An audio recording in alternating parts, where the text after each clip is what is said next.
Sobat kanal yang menonton video ini pasti sudah pernah vaksin COVID-19. Bisa ada yang 2 kali, 3 kali, atau bahkan sudah 4 kali. Di antara jenis-jenis vaksin COVID-19, harusnya sobat kanal familiar dengan nama vaksin AstraZeneca. Vaksin AstraZeneca adalah salah satu vaksin yang terbukti ampuh melawan virus SARS-CoV-2 dan berperan penting dalam mengendalikan pandemi COVID-19. Tentu ini tidak terlepas dari keberhasilan para ilmuwan yang sudah mengerahkan tenaga dan pikirannya untuk menemukan vaksin dalam waktu yang sangat singkat. Apakah sobat kanal penasaran siapa ilmuwan yang berada di balik kesuksesan vaksin AstraZeneca tersebut? Siapa sangka di balik gebrakan besar vaksin AstraZeneca ada seorang ilmuwan brilian dari Indonesia. Perkenalkan, Dr. Karina Jo. Beliau merupakan salah satu tim peneliti di Jenner Institute University of Oxford. Dr. Karina merupakan orang yang menemukan formula produksi massal vaksin AstraZeneca. Sebelum kita membahas ke sana, yuk cari tahu dahulu tentang vaksin. Bagaimana proses pembuatannya, mulai dari awal mula di lab hingga dapat digunakan untuk semua orang seperti sekarang ini. Vaksin adalah zat yang dibuat untuk merangsang pembentukan kekebalan tubuh dari penyakit tertentu. Pada dasarnya, vaksin mengandung satu atau lebih peptida milik patogen yang akan mengaktifkan sel TCD4. Sel ini kemudian akan mensintesis sitokin yang mengaktifkan respons sistem imun tubuh.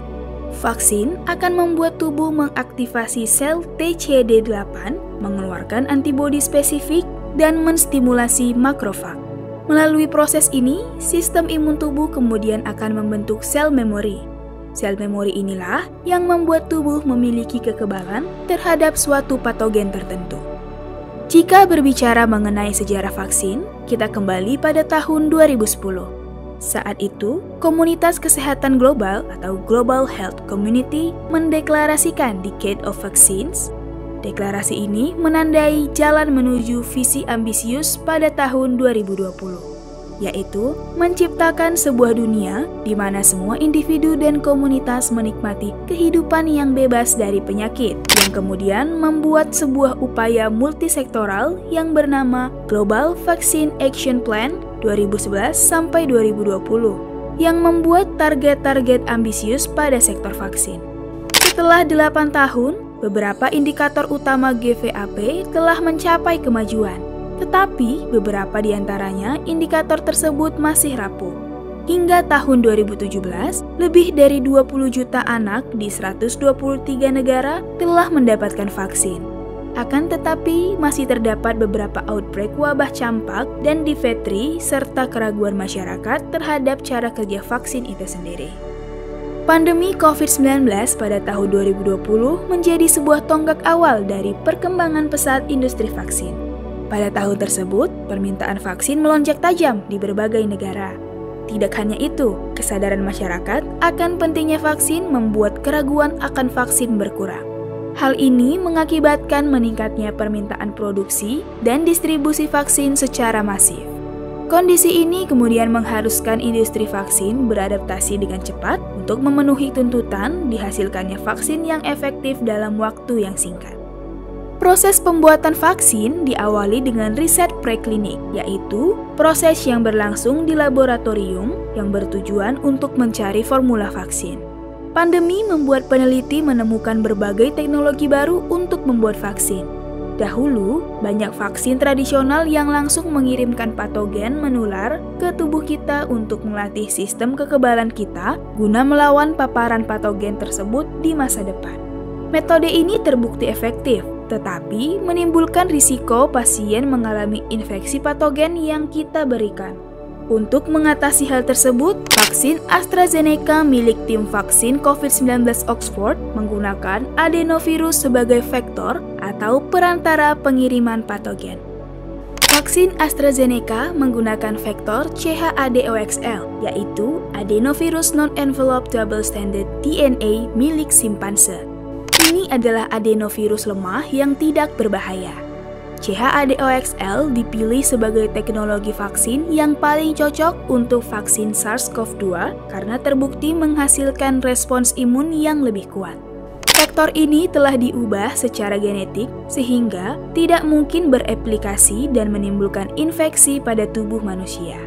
Hal ini membuatnya lebih aman untuk diberikan kepada anak-anak, orang lanjut usia, dan siapapun yang memiliki penyakit bawaan.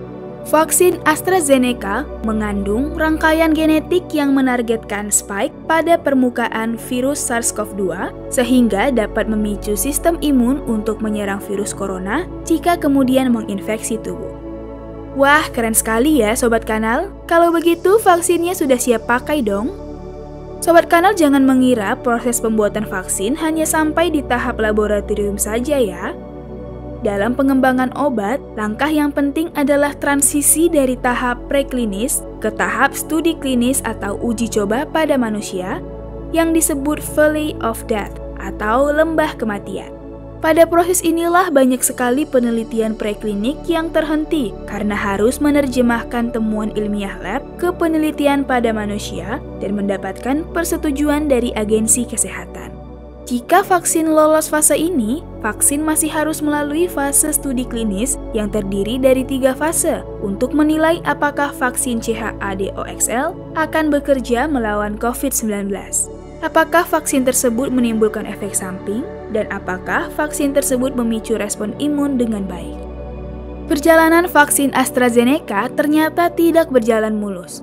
Pada awalnya, vektor adenovirus diperkirakan berkembang dengan lambat sehingga tim tidak memiliki jumlah vaksin yang cukup untuk digunakan dalam fase studi klinis. Vaksin yang dikembangkan oleh tim Oxford ini terancam tidak bisa dilanjutkan. Lalu, bagaimana bisa vaksin AstraZeneca saat ini menjadi vaksin yang paling banyak didistribusikan dibandingkan vaksin COVID-19 lainnya? Penasaran bagaimana kisahnya? Temukan jawabannya di part 2 Voice of Kanal episode ke-7 selanjutnya ya.